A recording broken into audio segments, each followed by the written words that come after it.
Hello, everyone. Good evening. It's good to see every one of you guys again on a Friday evening where we talk about how entrepreneurs can lead in crisis. Now, if you look at year 2021, it's a year where we know that you have no choice, but you got to go online. You got to digitize, right? And if you look at the technology or acceleration in technology in the past 1 year is far greater than the past 10 years combined. Yet at the same time, one of the things that many entrepreneurs tell me is, I already went online, yet there's no sales. Okay. So my question right now is this: have you successfully transformed digitally? Right. So today I'm actually very proud to invite a friend from Hong Kong. His name is Aaron. He's a business consultant with Ernst & Young in Hong Kong.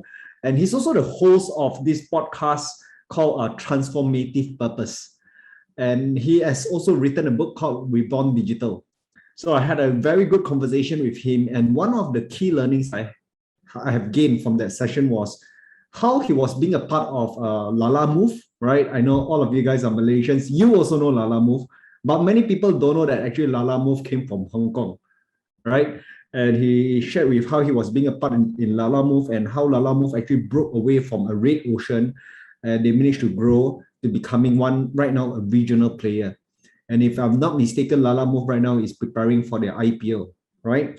So today, very proud to invite Aaron. And how we are going to have today's session is this. I'm going to have Aaron to share a bit about his book, Reborn Digital.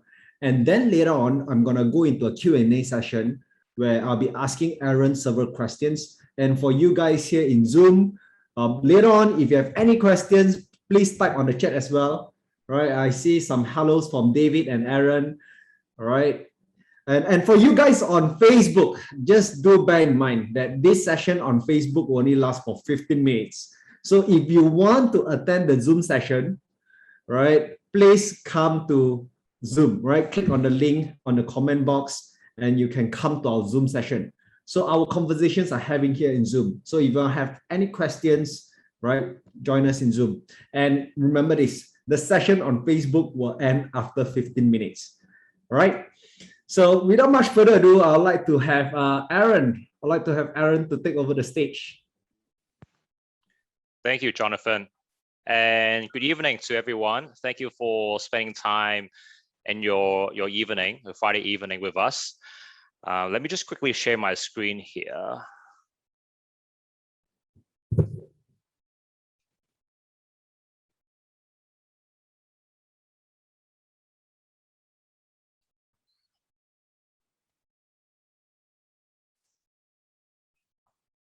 Okay. Can everyone see it? Just wanted to double check before I kick off the presentation. Yes, yes. Okay, great. All right.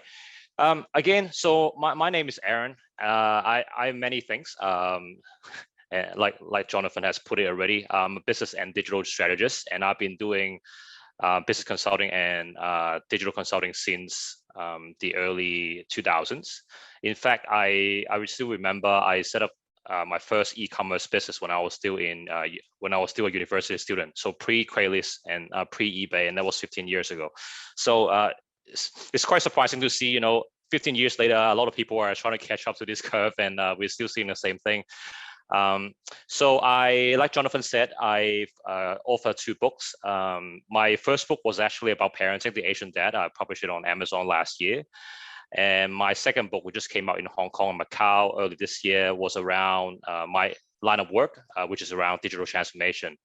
So as Jonathan said, I also have a podcast called Transformative Purpose, which was launched about 2 months ago. So every week I speak to some of the world's most successful business people and people that we've never heard of, just to talk about, and then we invite them to talk about their view on life, what made them who they are, and how they became so successful and naturally positive. I am also a keynote speaker for many international conferences. I've spoken at TEDx once in Hong Kong, and every now and then I'm invited as a guest lecturer in business schools. So that's just a quick snapshot about myself. And for today's session, I thought we will keep it quite interactive. If you guys have any Q&As, just feel free to throw it into the chat box, and then we'll either answer it in parallel, or when it gets to the Q&A session, we'll try to come back to your questions. Okay, so digital transformation. I guess most of you would know already. This is a report from McKinsey, really looking at how digital transformation has accelerated because of COVID. So in the report, McKinsey took a look at the pace of digital transformation around the globe, right? In particular, where we are based, and I know a lot of you guys are based in Malaysia. The pace for digital acceleration is the fastest in Asia Pacific. And if we look at the past couple of years, right, this report was published in October 2020, the pace of digital acceleration is actually 10 years compared to an average of 7 years, across the region. So where we are, where you currently based it, we are seeing a lot of companies that are refocusing on repurposing their offerings, their products in a digital format. Okay, so what is driving sort of the retail and consumer behaviors for tomorrow? So based on a lot of analysis and reports that I've read and researched, I basically summarize these into four factors, right? And so the first driver is, as you know already, a lot of us are getting used to doing all these virtual conferences, working from home. A lot of companies already have come out and said, they will allow their employees to work remotely forever. I think LinkedIn just came out and made a global announcement that they will allow their employees to work globally, just remotely from home permanently. And this doesn't just affect the way of working; it also affects people's lifestyle and how they're gonna interact with online retail, and how they're gonna prepare food and other activities for their kids at home. So definitely a big impact that we are going to feel, I think, in the coming years. There's also a lot of focuses and scrutinies on sustainability and ESG. The company where I work, for example, we've set a target for becoming net zero in 2025, and we are seeing a lot of analysts, putting a lot of emphasis on, sustainability targets and how people are dealing with certain ESG goals. Again, that's going to change consumer behaviors. And as you know already, COVID has drastically changed the way we behave, both at home and outside of home. Things that we value and things that we consider important. In fact, one of the surveys that I came across looking at a lot of the staycation customers, no longer are they just focusing on the customer experience. Hygiene also comes into play. Safety also comes into play. So there's another area that is also driving how consumers going to react in the future. And obviously, as you know already, we're seeing a huge acceleration of technological innovations. Most of the platforms and the tools that we use, a lot of them are actually free. And there's a common myth, I believe, which I'll come back to it a bit later, is a lot of people think that digital transformation requires a lot of money, and that's actually not true. A lot of digital transformation can actually be happen for free, and some of these transformation tools and strategies, you can actually do it yourself, and you can start within your company tomorrow, and they don't cost any money. So all of these drivers that are shaping the consumer behaviors and retail tomorrow are going to significantly change, the people that you serve. And all of these are underpinned by, I think, one critical element, right, which is digital literacy. So for those of you who've been following news from China, there's a big push from the Chinese government that they want to make everyone digitally literate. So the question is, given all these drivers that are going to impact your customers and their behaviors, how digitally literate are you, and how digitally literate is your team? Okay, so this is a model that was made popular by a American professor Clayton Christensen, unfortunately already passed away last year. But basically what he's saying is that a lot of companies, most of the companies are quite well versed with sustaining innovation. So innovation and technologies that we are quite comfortable with and that we know a lot of. And what we tend to what we're not so good at is really observing some of those disruptive innovations, which is the bottom orange curve. So at first, a lot of these digital innovations when they first came out, there's not enough market, so the market is not quite there. But very quickly, its growth overtakes the sustaining innovation. So for those of you who have not come across with the innovators dilemma, it's definitely a good book to look into to understand a bit more about disruptive innovation. Okay, so I just wanted to keep this, I guess, session a bit interactive, and so I just want to ask you guys a question. So there's a lot of different companies on this slide here. There's Yahoo, Nokia, Blockbuster. That's an image of Border, which used to be a very big bookshop, Spotify, Netflix, and Apple. What do you guys think these companies have in common? So I'll just give you guys about a minute, and then you guys can type in your response in the chat box.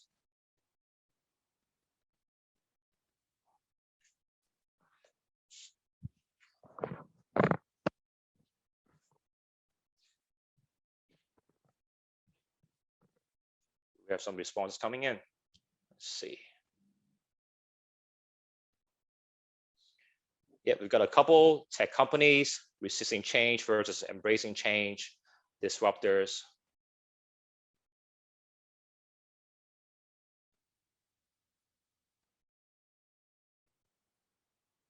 Okay, so I think you guys are spot on, right? All of these companies, some of them no longer exist. I think there's only one Blockbuster left in the US. Yahoo back in the day, when they were competing with Microsoft, MSN, and Google, they've decided to go on a different route. They focus on content instead of search engines and sort of the pay advertising, which Google has a lot of successes in. And for those of you who I guess about my age, you will remember, Nokia was one of my favorite phones back in the days, and they had over 50% market share in the mobile phone market. But then, yeah, where's Nokia now, and who's still using Nokia? Netflix, the companies on the left-hand side, Netflix, Apple, and Spotify, these are the companies. Actually, all of these companies have been impacted by technology, but the responses they took and the way they reacted to these innovative technological innovation was different. For those of you who might not know, when Netflix initially came out, it was just a better version of a DVD rental company, so Blockbuster. So they saw a pain point that the customers of Blockbusters was facing, and the pain point was around the need to physically go to the store and to return the DVDs. Otherwise, they would face a hefty penalty fee. So initially, when Netflix came out to the marketplace, they were at first a DVD rental company. All you need to do, and if you had used it back in the days, was you receive these DVDs at your door, and then if you want to return your DVDs, you just need to go to the mailbox and just drop it in. So very convenient service. So obviously, a very different company to what it is today now. Again, Spotify and Apple, great examples of doing a lot of different innovation. Back in the day when we wanted to listen to music, we'd buy a CD album. There might just be one song that we really wanted to listen to out of the whole album, right? But we're stuck as a consumer, we're stuck on buying the whole album instead of just buying that one song. And obviously, with the freemium model that Spotify is using now, that radically changes the way that we listen to music.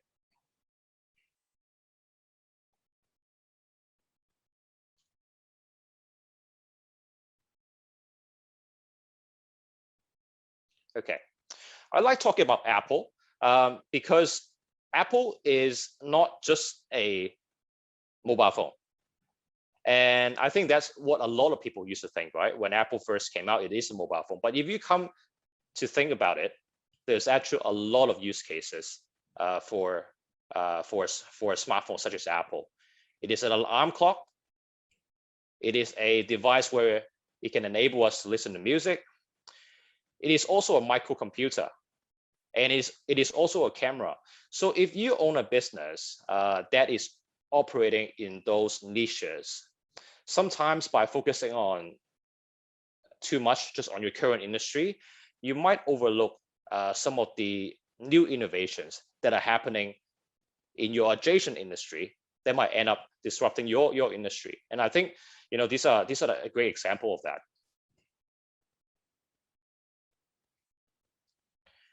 Okay, so one of the challenges for new businesses or for current business owners is to be ambidextrous, right? So what this term means is how can we use both our left hand and right hand effectively?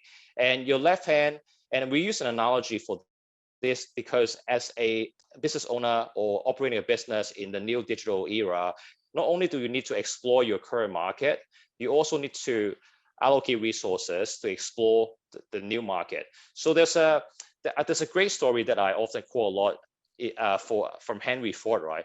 If Henry Ford had gone to his customer and asked him, what should they build for the customer?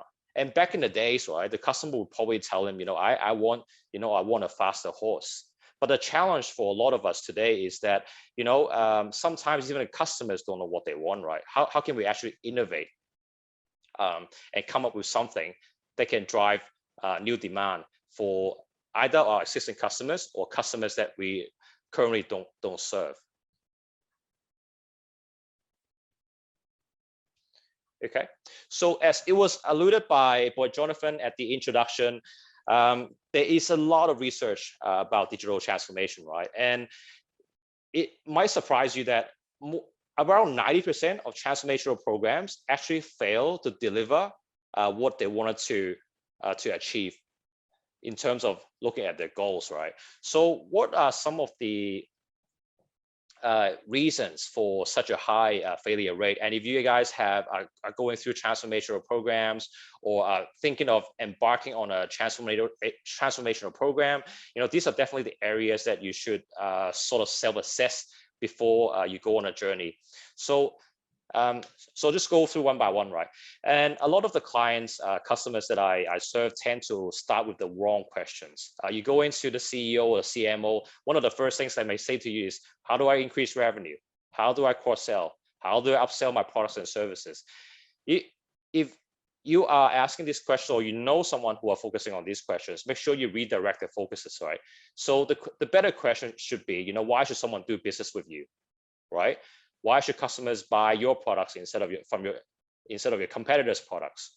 What problems are you solving? What pain points are you solving? What are you doing better, than the person next door? That automatically will put you more customer-centric instead of company-centric. So the second factor is around accountability.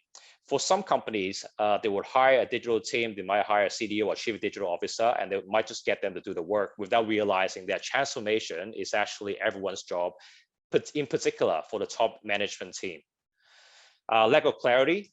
Do we have clarity? Do we have a clear objective as to why we need to transform? I've spoken to many companies, and some would say, because my competitors are launching a new CRM or new loyalty strategy, we should also do ours. But we should also realize that there's no one size fits all for transformation, right? What works others might not work for your companies. Everyone is unique.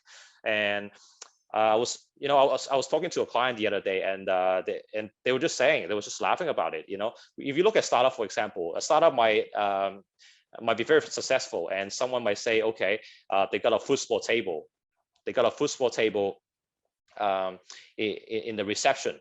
So does that mean if I buy a football table, my culture will just be the same as them? No, because when you run a company, you need you need the internal and the external ecosystem to help you support to deliver the services and products that you need to serve to your customers. So the fourth area, which I think a lot of people also overlook, is there is a lack of holistic check and balances around transformational programs. Are your KPIs being measured? Are they tracked? Are they linked to a a measurable KPI. Usually the two typical KPIs that I suggest people to use would be either to reduce costs or to increase revenue. So just make sure if you're thinking of doing a transformational program, make sure you have a clearly thought out KPI that is linked to that. Some traditional organizations tend to, when something bad happens, they tend to find someone to make them accountable for it. Is that what you're doing, or is that what your team is doing? Because if it is, that's going to kill innovative culture within your organization. So encourage mistakes, encourage lessons learned, right? Thomas Edison talking more than 1,000 times before he came up with the light bulb. So in some of the teams that I used to manage, we used to celebrate failures, and we celebrate lessons learned. So that is also an area that I think more companies need to focus on.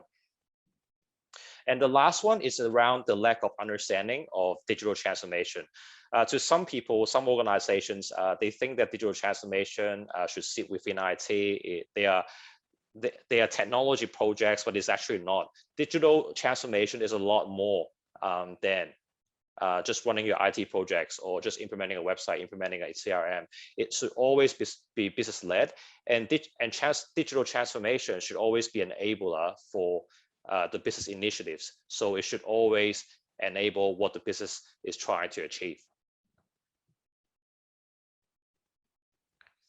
So in the book, so this is a Chinese version. So on the left-hand side, so I've outlined a three-step approach for people to think about having your business strategy. So that the three components, the three elements that your business strategy should really have. And the very first step is around starting with your customer. And I've sort of alluded that in the previous slides already. Who are you actually serving? Are they underserved markets? What are their pain points? Why should they buy our products and services? Why should they do business with us and not someone else, right? So always start with the customer and reframe the questions that you have in mind. If your objective is to increase revenue, remember your customers don't care about your revenue. Your customers don't care about your cost efficiency. They don't care about your employee engagement. What customers care about is why should they do business with you. So at your strategic planning, make sure you reframe your questions so that they are around, they're customer centric and they're always around the customers. And the second step is, once you understand the value propositions and the pain points that you're trying to address, think about what sort of ecosystem, both internal and external, that you need to establish in order to deliver that experience both at scale and at speed, right? So, and there's about eight elements here under internal and external ecosystem. The point of having ecosystem is that once you're clear about the customers that you're serving and what you want to deliver to them, right? How do you then organize your team to deliver that both internally and externally? And we can take a couple of examples, right? If you take a look at Apple, for example, so when Apple first came out, a lot of people are not used to their products, right? So they launch a Genius Bar where people can just go up and they ask some questions, and they have very helpful staff to help you on board to help you learn how to use the technology. So that's an example of setting up an external ecosystem to help you deliver that experience that you wanted to deliver to your customers, right? If you look at Tesla, for example, Tesla doesn't sell their cars to traditional, car dealerships. They have their own shops. Their staff are not incentivized by sales commissions. They're just there to help, and they're very knowledgeable if you ask them about certain questions. So my point is, so once you know who you want to serve, how do you want to serve them, just make sure both your internal and your external ecosystems reinforce what you're trying to achieve. And the last element is around developing a co-opetition strategy. So co-opetition strategy, so it's made of two words. One is collaboration, and the other one is competition. So recently, there's a group of insurance companies in Germany. So they all view each other as competitors in the past. But these 6 companies actually came together. They went to a room, they did a workshop together. And with the 6 companies, they co-created about 200 different ideas from that workshop, just thinking about, how could they, come together to create new services, to create new experiences to their own customers. So so we used to think that, quite subtly, if you own a business, how do I outperform your competitors, right? But nowadays, your competitors could actually be one of your partners in your ecosystem. So that's an important point to note. And with your strategy, also needs to have different elements. For example, it needs to be digitally enabled. You need to consider putting humans at the center of what you do. Make sure your staff, your teams understand why we are changing, how we are changing, and how by changing we can actually make their jobs better and help them perform better at work, right? One of the typical questions I get a lot from a lot of my clients is that, how do they get buy-in from their staff? Either they don't understand it, or they worry about, the initiatives, the programs that you're going to push out are going to replace their jobs. But if you take a look at a lot of the global reports, right, it is true that technologies will replace some of our existing jobs, but it's also more important to understand that the new technology will actually create even more jobs than what we did not have before, right? So having that clarity, having that understanding, and clarifying the uncertainties with your team that's quite important. Make sure you also have everything is data driven. That's important. And also, I guess with a lot of things that are happening, so with ESG and also the geopolitical aspect of it, that your strategy will require an agile response in those areas as well. So just in a nutshell, these are the 3 steps I recommend everyone to include in the business strategy. Okay, so on here, just a few additional resources if you guys want to learn more about digital transformation. So I published a book, as I said, in Chinese. The English version is going to come out at the end of this year, and you can pre-order on our website. We also have a Transformative Purpose podcast. If you are a podcast listener, even if you're not, that's something that I strongly encourage you to do, because it is a free resource, and there are a lot of great information on podcasts, once you know who to follow. So like for myself, for example, every week I speak to someone I've never met in my life, just to talk about, what made them so successful and how they look at life, and how they manage to achieve some of the business successes. And every now and then I speak at international conferences, I do corporate training, and I also help clients with their digital strategy. Okay, so with that, I will just leave you with a quote. Yep, I think when it comes to digital transformation, the best company, the most sustainable company, doesn't just transform, they actually make digital as part of their culture, as part of their organization. Some organizations tend to just throw money, do some sort of changes, and then review it in a few years' time, right? It doesn't really work. So I think what's the better way is actually to really think about, how can you make your non-digital business into a digital business, and how do you actually sustain it, institutionalize it, so that it remains, a digital business moving forward. So I'll just leave you my contacts. These are some of my personal information. You want to get in touch, we have a website, www.transformativepurpose.com. The QR code, if you scan it, if you have a phone in front of you, you can just scan it, and it will take you directly to the Reborn Digital English book that will be launching at the end of this year.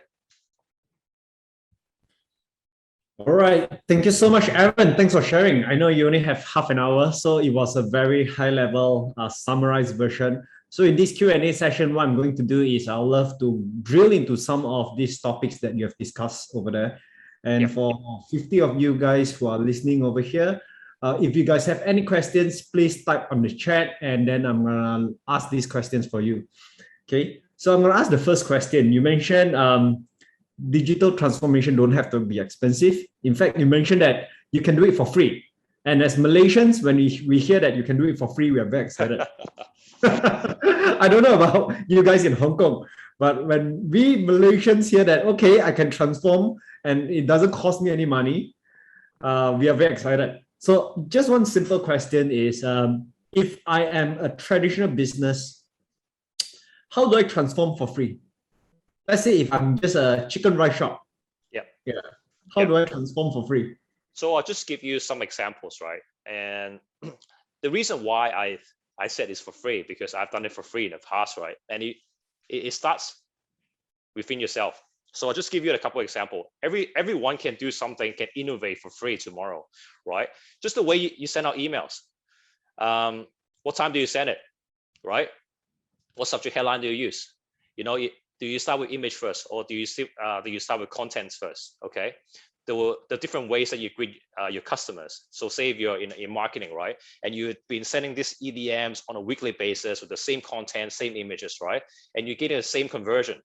Like, how are you doing differently tomorrow to ensure that you know, hey, I've been doing this way, but it might not be the most effective way, or it might not help me yield the best, conversion, right? So what can I do differently next time? So for example, I work in a call center in the past, right, for a year and a half in Australia, and where I had no smartphone, right? And the way I did, and I didn't know it was A/B testing, but the way I did it was I used different greeting methods to see that which one would give me the highest response rate, right? So, do you have a minute? Can you help me out with something? Sorry, can I steal you for half an hour for a free survey? There's no incentive, but I'm just a student. I'm just trying to get help here. So there are different ways that we can start as a leader to show, it is like a domino effect, right? Once your team and employees see you doing that, they're gonna come and ask you, they're gonna sense it. They will see, hey, my boss has sent me an email. It's a little different than yesterday, right? Why? Right? Yeah, I think so you're saying?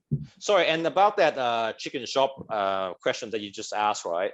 I think one thing that, and I've sort of mentioned this in the presentation, is to realize that what works for other people might not work for you, right? You also, so for transformation, you look at two areas. You look at your individual capability, you look at the market, right? If you're comparing yourself with another chicken shop in another city, they might have state-of-the-art POS system, they might have a CRM, a loyalty system, but that could be because their market is more mature than you and their customers are more ready. You might have a cash cow, you might have a business where your customers are more accustomed to doing cash payments instead of cashless payments, right? So you always need to think about your individual circumstances and the market. Is the market ready? If the market is ready, how should I respond to it? And also think about what do the customers want? Like I said in the presentation, is this something that you want, or is this something that the customers want? So I've been talking to a lot of restaurant owners in Hong Kong. They're thinking about, oh, I'm gonna do come here 10 times, I'll get you one for free. But let me tell you, as a loyal customer for some of our restaurants, I don't even care about the loyalty program, right? I only care about their food. So you need to really understand about your customers, what's driving them to your business, and what are you doing better than your competition. Yeah. I think just something to add on is also, if you look at 20 years ago, for a business to start getting customers, they got to do marketing. And back then, before social media actually started, they got to spend a lot of money getting onto TVs, if not brochures, right? Or putting their poster somewhere else. That kind of cost them certain marketing spend, right? But today, we are living in a time where you can start a business with literally no money at all, because marketing costs can now be zero, right? Because of social media. And just to share a bit of experience, just 2 weeks ago, I was having a session like this as well, a Zoom session. And we all know that, yes, social media can give us the reach, but then try posting on Facebook, try posting on Instagram. You realize that your organic reach now is very low compared to the past, because Facebook is now a pay to play platform, right? But today, there are new platforms coming up like TikTok. And what happened was, during that session, the guy actually spoke to me about Instagram Reels. And I didn't know about this, right? So Instagram came up with a platform to fight with TikTok. And he said, you just try posting a video. And I did. And I was shocked. I had around 5,000 overviews. Right. So what happened was, and most of these people who watched my video, they weren't even my followers in the first place. Yeah, so I think one of the key things for everyone here to understand is technology has changed the way business is being run. And Yep. this is one of the reasons why we say that when it comes to transformation, it doesn't have to be expensive. Yep. Spot the Yeah. trend, right? Getting Yeah. quick. It's about spotting the trend as well. So right now I'm actually learning how to do videos because of this Instagram reel first success. The first time I tried and I noticed, wow, I'm shocked with the reach. Yeah. Yeah. Uh, you also mentioned that the four drivers of changing consumers' behavior, and you mentioned that China is pushing the Chinese to be more digital literate. Okay, I am very curious, how did China do it? Because China is so big and Malaysia is so small, yet Malaysians are not really digitally literate yet, right? The level of digital literacy in Malaysia is still relatively low. For you guys who are listening to this, I know you guys are at the level where you guys know how to use all these technologies, but the fact is 90% of Malaysians don't even know how to use a Shopee account. A Shopee will be like your Taobao of China. Okay, they are afraid of making payment online, and they're always saying, "I want cash on delivery." So I'm actually very curious, how did China push the Chinese to be so strong when it comes to digital literacy? I think so. So I'm currently based in Hong Kong, right? So I believe you had a session with Dr. Sue and Kevin last week. So I guess the difference, if I were to compare, so if I were to make a comment on sort of the digital readiness for Hong Kong versus China, I think China is here, Hong Kong is here, right? We're probably midway of China, and I think, and one of the reasons why is because I think it's a lot easier for a developing country to jump from to be onboarding like new technologies, because a lot of them, they don't really have the sort of the underlying legacy infrastructures.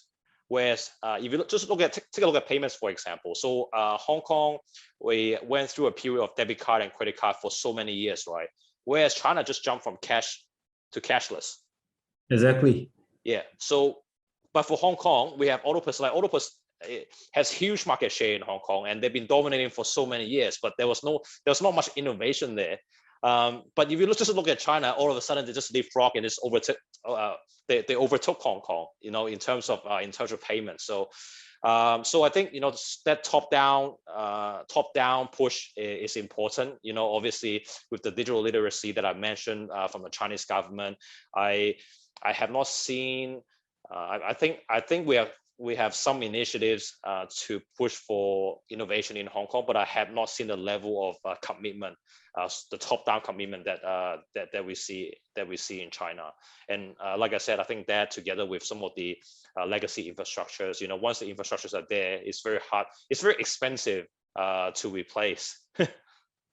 Yeah, and I'm also observed it's not only in cash where they move from cash to cashless. Yeah. They also kind of move from nothing to straight away. They skip the laptop era and they straight away move into smartphone. Oh Right? yeah, And yeah.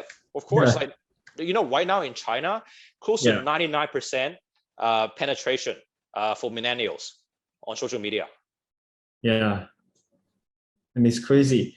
We have a question from the floor. We have Grace Chow, who said, I have done transformation in education.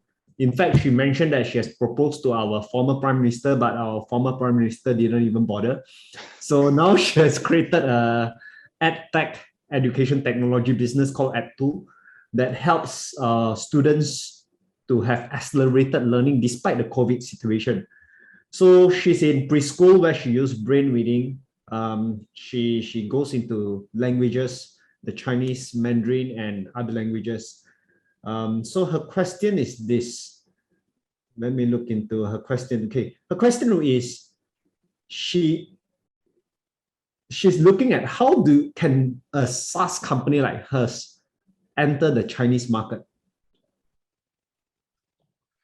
How does she enter the Chinese market? Well, the China already has several big platforms doing similar things. So I think I probably need to learn more about what are pain points that students are trying to solve, right? And if you guys have been following the news, there's quite a lot of changes on education coming out of China. Yeah. I'm not sure if now is a good time to go in. It's like the worst time to go into education business in China right now, right? Right, yeah. Yeah, there are many other places other than China. Yeah. I totally agree. I think that company that was doing private education, his stock price has kind of dropped 90%, if not mistaken, right? New Oriental Group. Yeah. So sorry, I don't know if I answered Grace's question. Probably need to know a bit more about her business before I can comment. Yeah. Yeah. So Grace, I will share with you next, by the end of this session, there will be a session that talks about how do Malaysian companies go to China. Okay, but keep the questions coming. We have Ming Kit. Ming Kit says that China is such a big country. How do they have the Wi-Fi internet connection so good throughout the whole country? Is it that everywhere is so good in terms of their internet connection? Wow, I I don't know how to answer that. I think I'm just guessing probably satellite. So probably a better question to ask Dr. Siu or even Kevin. I spend most of my time in Hong Kong. I mostly serve a lot of multinational companies and small to medium business owners. Well, I think so. I think one thing, not just in China, one thing to think about mobile internet, right? We don't need to, put in cable inside everyone's home to get internet. People just use a mobile phone these days, right? So mobile internet is a lot cheaper, a lot faster, a lot more cost effective than your Wi-Fi and your 5G and whatnot. So if you look at China, the third tier and the fourth tier cities, for example, most of them are using mobile phones. They're not even using desktop anymore. So, which was what I was trying to say in my previous slide. Is, if you look at Apple as a company, are they just making mobile phones, right? Is that just a phone, or is it a microcomputers? Because if you just look at one aspect of your competitor, you might miss out the potential disruption that might be coming your way. Yep. Okay, one question is, just now you mentioned about this word ambidextrous. Yeah, right. Ambidextrous, yeah. That's a new word to me, right? In fact, I have difficulties pronouncing it. And you mentioned that Henry Ford says, don't listen to your customers, because if I've asked my customers what they want, they will ask me to build a faster horse. Yep. At the same time, you're also saying that you got to ask the right questions. You don't ask, how do I increase my sales? You got to ask your questions. So one of the questions we got to probably ask is, ask our customers what they want. Yeah. Right? What is their pain point? What are they looking at? So my question is this: to what extent should we listen to our customers? Yeah, I think you should always think about sort of exploring your current market, but also exploring your new market, right? That's ambidextrous. So that's a word for using both our hands, our left and right hands, effectively. And so it's a similar analogy. So you have a market, you have your current market that you're serving and you're doing well, and you can go back to your customers and start asking them about the pain points and the questions and whatnot. But your new market could be here. There could be new disruptive technology that will allow you to maybe come up with a new business model, or to think about how to serve your existing customers differently. So it's sort of like, on the one hand, you got to really protect what you're doing, yeah, and keep exploiting that and keep doing what you're doing and be good at it. But at the same time, devote some time and efforts into exploring what might be new, either in your market or in your sort of nearby markets that might ultimately, replace you or disrupt what you do. Right. Yeah. So even in my company, in Owner Circle, what we do is we divide two teams. We have a team that focus on the now, and we have a team that focus on the future. Yep. Okay. And very often when the team from the future comes to give an idea to the team from the now, the team who is handling things that's right here, right now, they often get distracted. They say, no, I don't listen to all this. I got a lot of work to do. Right. So don't tell this future thing. I know I got to do, right? That's right. I know yeah. these are the things that will change, but there's always this struggle. So how do you handle this? Well, you keep them separate, right? And you give them separate objectives. So these are the guys where, they sort of foot your bills, they make sure your existing customers are ready, right? They already got enough to deal with. And if you put yourself in their shoes, right, they don't really care about, things that are happening in 5 to 10 years time. It's too futuristic for these guys, right? So you got two pools of people, right? One's working on the current, maximize your market share, maximize your probability, try to be as cost effective as possible. And then you have the futuristic guy working in another pool. They will go out to the research, they'll do the experiments, they do their, the MVP and whatnot, and they will find out, what works and what doesn't work. And then when this market eventually becomes mature, then you can think about investing. You can reallocate a bit more resources towards this, right? So I think it's a bit of a race, sort of companies nowadays need to run in multi-speed, right? So some things gonna move faster and some things gonna move a bit slower. So, and it's a term that we use to describe about the way that we run our IT teams now. Your social media, your websites, your mobile applications. These are the things where you have a lot of different customer touch points, and these are the things that you need to move faster, innovate faster, push out your features faster, because customers gonna feel it. And they also not only because are these features important to them, because they also have other companies that they can compare with. So for example, you might be running a F&B business, but I might also be using ASOS or Zalora for my online retail, and the refund and return is very simple and straightforward, and they'll start comparing, right?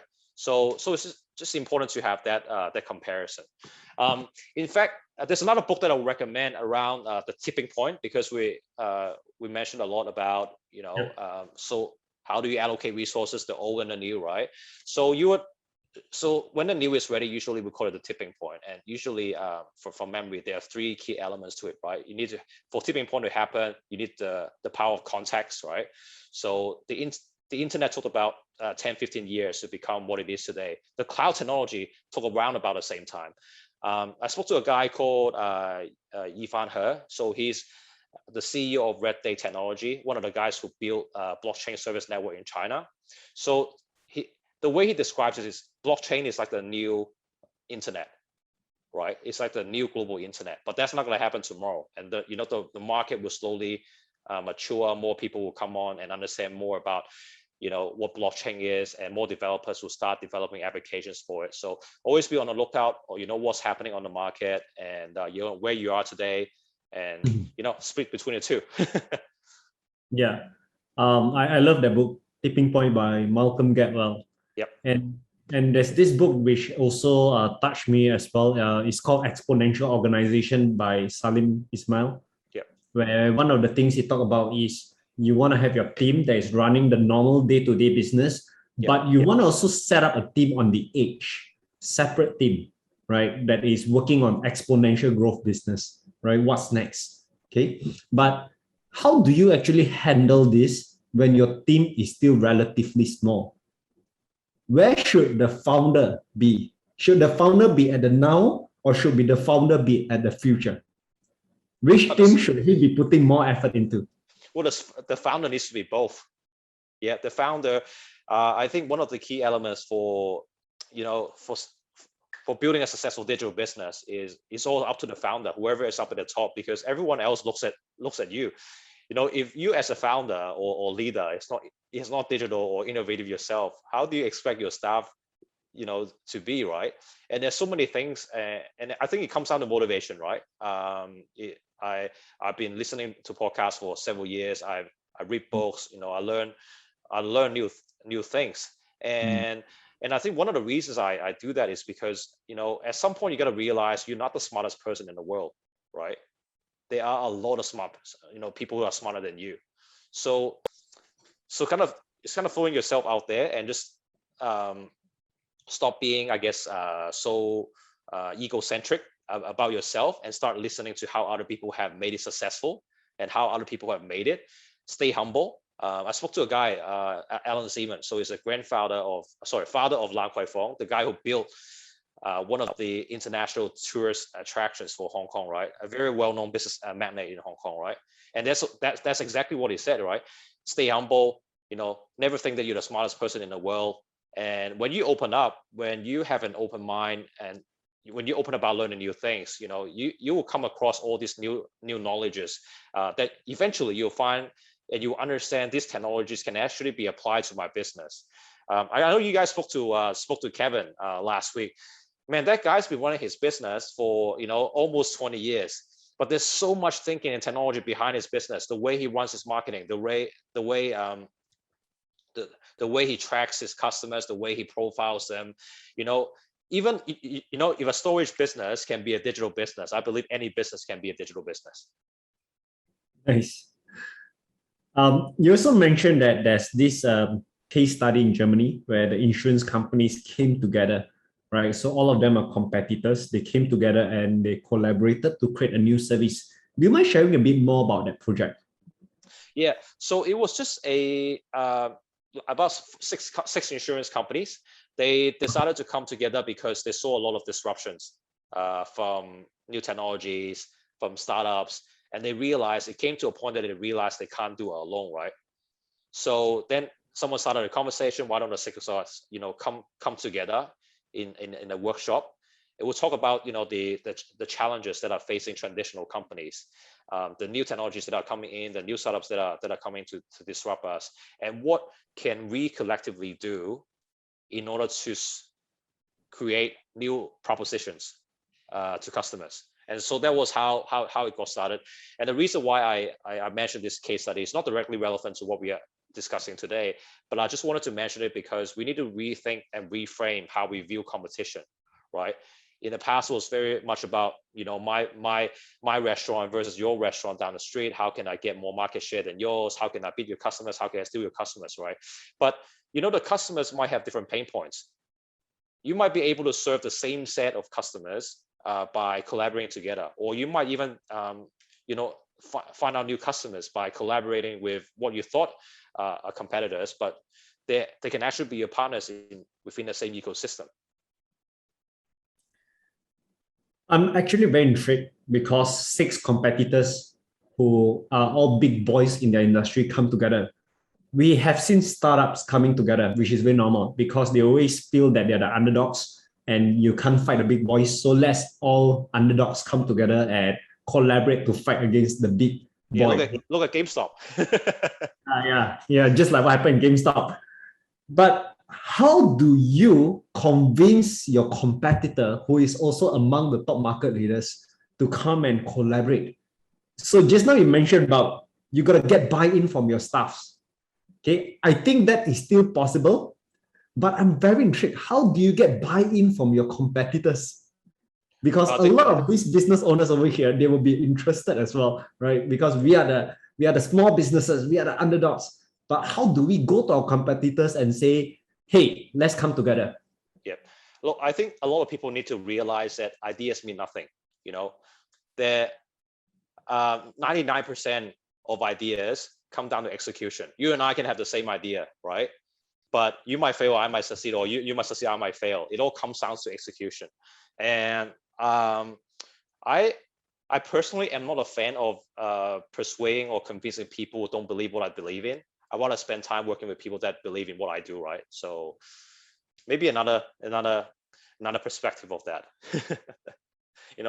Find people, find companies that have the same belief in you, rather than just spending time on trying to convince someone who just don't, who don't believe in digital transformation, who don't believe in the same thing that you have. Because the time that you spend trying to convince one person who didn't believe in you, you might have already onboarded 10 other people already. Yeah. And I think for every one of you guys who are listening over here, 50 of you guys, something to bear in mind is collaboration with your competition is so much easier in times of crisis. Because in times of crisis, this is when everyone is more open, right? More humble as well to collaborate. Yeah. So this might be actually a good time for you to look into how can you come up a new idea with a competitor during this period of time, especially in times where things are not looking great, to come up with something totally different in the marketplace. Okay, we have some questions. Yeah, we have another question. This from CJ. Yep. So CJ is asking from an outsider point of view, Have you been to Malaysia? Yeah, plenty of times. Oh, nice. Okay. So what do you think business owners, the small medium business owners in Malaysia can do differently to go regional? Yep. You probably have met many business owners in Malaysia as well, right? So you kind of have the idea of how Malaysian business owners think. So I'd love to hear your perspective. How do you think Malaysian business owners are, and what should we be doing? I recently read the Billionaire book. You mean the Jolo book, huh? Yeah. I think that's making Malaysia very famous across the world. $1 billion whale. Yeah, I think I think not just owners in Malaysia. I think any owners in the world, right? I think it's important to have someone who understands the local context. And this was also said by I'm quoting Alan Seaman again because he's just so successful. At the age of 19, he came to Hong Kong. He set up his own trading business, and it was sold to Li and Feng. I think 10, 20 years later for 250 million. So one of the things he said is also always make sure that you have your feet on the ground and understand the local culture. That's important. We can't be good at everything, right? So we need partners. So I don't know where's CJ you're thinking of I guess expanding to. I think just have someone in the ground to help you. That's important while you focus on your core competency, right? Whatever it might be that has made your business successful to this point. Might not make you a successful business overseas because the power of contact is different, the needs are different, customers are different. So I think having somebody who have that local, I guess, feel and who understands the local context better than you is important. Yeah, and I think that's what I would say. Yeah, and especially for Southeast Asia, when you're talking about, because Malaysians always look at Southeast Asia, you have bear in mind that Malaysia is already very different because the Chinese, the Malay, and English-speaking market, all of them react very differently to different marketing strategies. The way they look into products are also very different. And when you go regional, is even more challenging because Thai market is different from Malaysia. Some people say that Indonesian also speak Malay. We can speak Malay, so it's the same. It's not. The moment you go to Indonesia, the market is even more challenging because every island is different. Yeah, and even in Jakarta itself, you have Utara, Barat, everything is different. I totally echo what you said. It's all about localization. How do you actually go in to work with local partners or build local teams who really understand the market well? Yeah. And also, what's the best way to do that, right? Is it to franchise your brand, let someone else do it? Or do you have to, go into the market and do everything yourself? There are, I guess, there are benefits and risks you've got to weigh, and yeah. So you did mention also about KPIs because you mentioned you got to have the right KPIs to measure. Okay, and I'm a big believer in this. I'm always looking at what the metrics that truly matters. So if a business owner over here is right now digitizing their business, transforming their business, going online, what are the key metrics that you think that truly matters that we should all look to measure? Really two things: revenue and cost. You really got to tie them together. Otherwise, it's very hard to track. Otherwise, you're gonna have all these, I would say, qualitative discussion about, I've just done this, and it might lead to this, it might lead to this, it might improve this. But what's the revenue impact? What's the cost impact? It's very hard to. Transformation, digital or not, it all comes down to allocation of resources, right? You can allocate your money to digital transformation. You can allocate your money somewhere else, right? So I think it needs to be properly tracked in order to have that meaningful and objective discussion, and that's important. Whatever that you're doing, really, either cost or revenue, just two simple metrics. You really gotta be able to link those up. But a lot of people, when they build a tech company, they're always looking at burning money at the beginning of the business, not making money. Their cost is definitely higher than revenue for the first few years. I'll give an example of the unicorns that was actually Malaysian but became Singaporean right now. It's called Grab. Yep. Right. Yep. So for the past 10 years, their cost has been definitely higher than their revenue. Okay. So what are the things that we should look at when it comes to measuring cost versus revenue? I think it depends on the company that you're running, right? So if you're running a tech startup, a lot of investors will care about your, how fast your customer base is growing versus the revenue that you bring in. Once you have a strong customer base, there are tons of different ways to monetize. So that's a later part of the question. There's a pretty good podcast from Gary Vee where he talks about sort of different steps of building business. For a lot of tech companies or for a lot of startups, the monetization actually comes in 100 steps after it, not the initial 10 steps. The first 10 steps should really be thinking about, how can I create more value? How can I create more customers? How can I scale more? Rather than, thinking, how can I actually monetize from it? So it depends on the business that you're running, I would say, yeah. But so if you own a business where you don't have tons of money coming in from venture investors, probably a good thing to look at your cash flow. Yeah. All right. So the time right now is 9:31. So guys, I hope you guys have gained a lot of value from this session. If you guys have gained value from this session, please type on the chat value, right? So that we know that we have created value for you guys. Okay. And Aaron, just now you shared about your profiles and your contacts. I think it will help for you to share your book, the QR code as well again, right? Okay, so that for those who would love to get your book, the English version, some of you may be able to read Chinese. I can't. So yeah.